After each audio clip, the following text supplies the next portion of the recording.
I never left my life. That's what makes this hard to explain. I didn't walk away. Didn't escape. Didn't disappear. I stayed exactly where I was. And somehow, life moved on without me. At first, it didn't feel like loss. It felt like a pause. A temporary slowing down while I caught my breath, figured things out, adjusted. I told myself I wasn't falling behind. I was just standing still on purpose. Standing still felt harmless. After all, nothing bad was happening. My days looked normal. Routine held. People saw me as present. But presence isn't the same as participation. I was physically there, emotionally adjacent. I didn't feel broken. I felt postponed. There was always a reason I wasn't moving forward yet. Not fear logic. The timing wasn't right. Circumstances needed to improve. I needed more clarity. Those reasons sounded responsible. They sounded like thoughtfulness, not avoidance. I believed that waiting without leaving was the safest way to live. I didn't notice that life doesn't require you to leave to pass you by. It only requires you to stop entering it. I began to see other people change in ways I didn't. Not dramatically. Quietly. They grew into decisions. Into roles. Into versions of themselves shaped by movement. I stayed recognizable. The same opinions. The same habits. The same explanations. People would say, "You're still the same."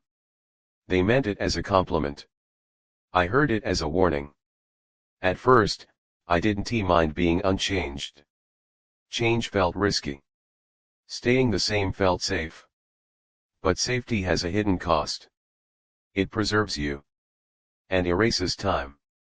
I noticed how often I described my life in the conditional tense. I could. I might. I'm thinking about. Those phrases kept possibility alive. But postponed reality. I wasn't committing to anything fully. Not because I didn't care. But because caring deeply would have required action. Action creates consequences. Consequences create permanence. I avoided permanence. I told myself I was flexible. In truth, I was non-committal with my own existence. There was a moment subtle, almost invisible when this became painful. I ran into someone I hadn't seen in years. We talked. They told me about the last decade of their life. Not achievements, evolution. Mistakes they made. Turns they hadn't planned. Choices that reshaped them. Then they asked me what had changed for me. I opened my mouth. And realized I didn't know what to say.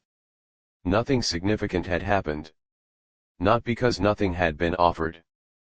But because I hadn't stepped into anything that could change me. I gave a polite answer. Deflected.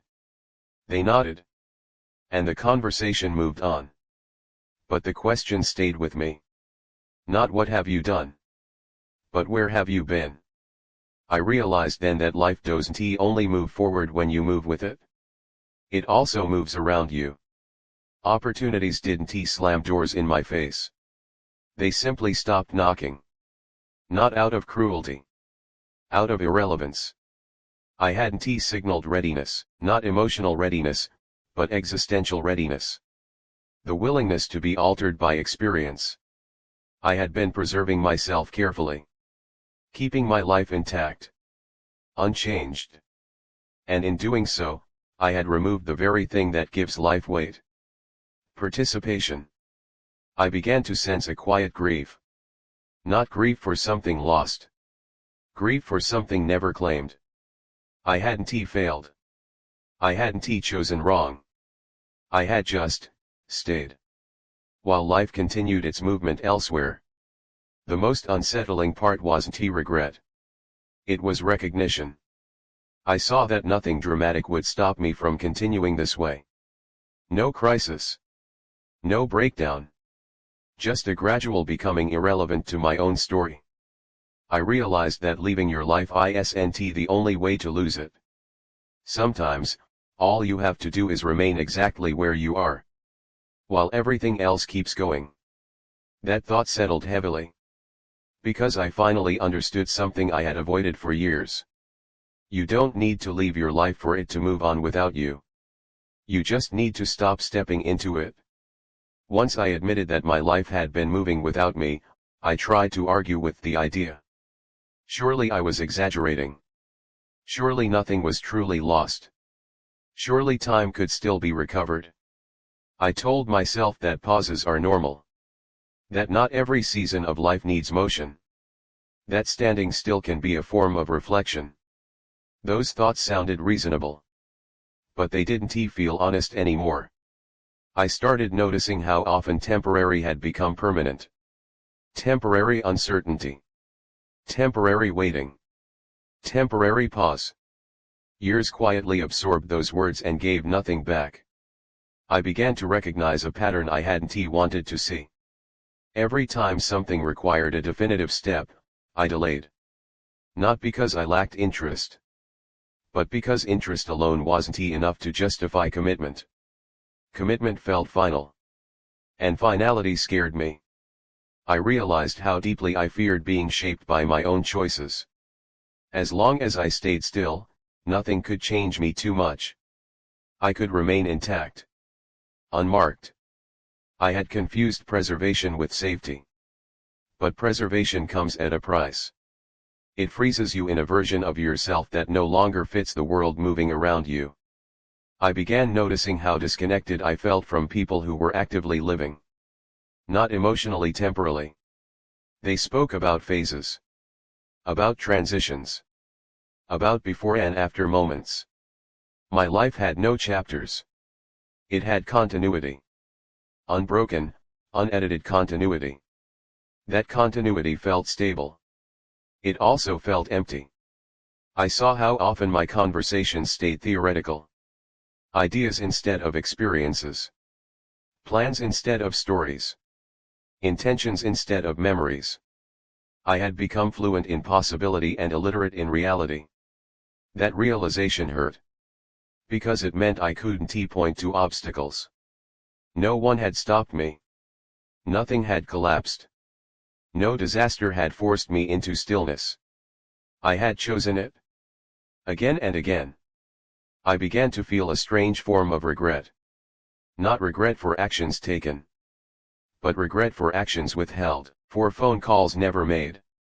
For opportunities politely declined. For chances that expired quietly while I was deciding. That regret was difficult to name. There's no clear villain in it. Just time, moving patiently forward. I started noticing signs of expiration. Not in dramatic ways. In subtle shifts. Things that once felt open now felt inappropriate. Questions that once made sense now felt outdated. Energy I assumed would always be there felt diminished. Not gone. Different. I realized that some possibilities don't disappear because you choose something else. They disappear because you remain undecided for too long. Indecision has consequences. They're just less visible. I felt anger then briefly. Anger at time. At circumstances. At the unfairness of realizing things too late. But the anger didn't last. It dissolved into something heavier. Responsibility. I saw clearly that no one had taken my place in my own life. I had vacated it myself. That realization brought a quiet panic. Not the kind that pushes you to act. The kind that makes you sit very still and feel the weight of what cannot be undone. I tried to imagine stepping back in. Just deciding to move again. But something felt different now. Heavier. Movement now carried awareness of what had already been missed. I wasn't starting from neutrality anymore. I was starting from loss. That frightened me. Loss changes how you move. It makes you cautious. Self-conscious. Afraid of wasting what remains. I realized then that the longer you wait, the harder it becomes to begin. Not because opportunity disappears entirely, but because the cost of inaction accumulates inside you. I felt a sense of mourning. Not for a specific event. For an entire version of life that required earlier courage. Earlier presence. Earlier risk. I had believed I could enter life at any point. That assumption was wrong. You can always start again. But you can't start from the same place. Time doesn't reset. It layers. And those layers shape what's possible. I understood then why my pause had become so comfortable. Comfortable pauses don't demand reckoning. They let you pretend nothing is happening. But something had been happening all along. Life had been forming without me in it. I felt the weight of that truth settle into my body. A heaviness behind the eyes. A slow tightening in the chest. Not despair. Recognition. Recognition that staying was not neutral. It was an action with consequences I was only now fully seeing. The question was no longer whether my life had moved on without me. It had. The question now was whether I would remain a spectator. Or risk stepping back into a life that had already proven it wouldn't wait. Stepping back into my life did not feel like a second chance. It felt like arriving late to something that had already started without me. There was no reset. No clean slate. No dramatic rebirth. Just motion after a long stillness. The first thing I noticed was resistance, not from the world. From myself. Every step forward carried the weight of awareness. Awareness of what I had missed. Of doors that had closed quietly. Of versions of myself that could no longer exist. I had believed that beginning again would feel hopeful. Instead, it felt sober. Because hope without illusion is different. It doesn't promise recovery. It offers responsibility. I realized that returning to life meant accepting that some things were gone for good. Not because I failed. But because time is not sentimental. That acceptance hurt more than regret ever had. Regret keeps possibilities alive in your imagination. Acceptance ends them. I had to grieve without drama. No one else saw the loss. There were no visible ruins. Only an internal reckoning with a life that could have been entered earlier. I didn't try to compensate. I didn't rush into drastic changes. I moved carefully, not out of fear, but out of respect for reality. I understood something crucial then. Movement after stagnation isn't about speed. It's about honesty. I stopped asking whether it was too late. That question had no answer that helped. Instead, I asked a harder one. Am I willing to live with the consequences of starting now? Because starting now meant starting with loss. With fewer options. With less innocence. With sharper awareness of time. That awareness changed how I moved. I was no longer casual about my presence. I paid attention. I listened differently. Chose more deliberately. Engaged more fully. Not because everything mattered more. But because I knew how easily it could slip by. Life felt heavier. And more real. I noticed that I stopped romanticizing possibility. Possibility without action had already betrayed me once. Now I valued commitment. Not certainty commitment. I committed to moments instead of outcomes. To conversations instead of conclusions. To participation instead of preservation. That shift brought a quiet clarity. I wasn't trying to catch up. I was trying to be here. Fully. I understood then that the most painful part of my pause wasn't lost time. It was lost agency. I had lived as if life were something I could rejoin later. As if it would hold my place. It doesn't. Life moves with or without you. But it does something unexpected when you return. It responds. Not generously. Not harshly. Honestly. It gives you exactly what's possible now. Not what would have been possible before. That was enough. I stopped punishing myself for the stillness. Punishment doesn't create movement. Acceptance does. I accepted that my life had moved on without me. And I accepted that I could still move forward within it. Not as the person I might have been. As the person I was now. Changed by absence. Shaped by delay. Awakened by loss. That awakening was quiet. No applause. No dramatic turning point. Just a steady return to presence. I learned something I wish I had known earlier. Life doesn't ask you to be fearless, it asks you to be present before presence becomes regret. You don't lose your life only by leaving it. You lose it by postponing entry until the cost becomes visible. I didn't disappear. I stayed. And staying without stepping in cost me years I will never recover. But here is the truth that remains.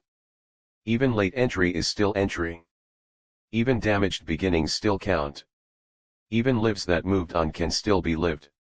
Just differently than you once imagined. I don't tell this story as a warning meant to scare. I tell it as a record. Of what happens when you wait without leaving. And of what becomes possible the moment you stop waiting. And step into the life that didn't pause for you. My life moved on without me. And when I finally caught up, I didn't ask it to rewind. I asked myself one thing. Will I walk beside it now? Or stand still again and watch it go? This time, I chose to walk. Not quickly. Not confidently. But consciously. And that choice imperfect, late, irreversible. Is the only way I know to make the rest of my life. Something I am actually inside of.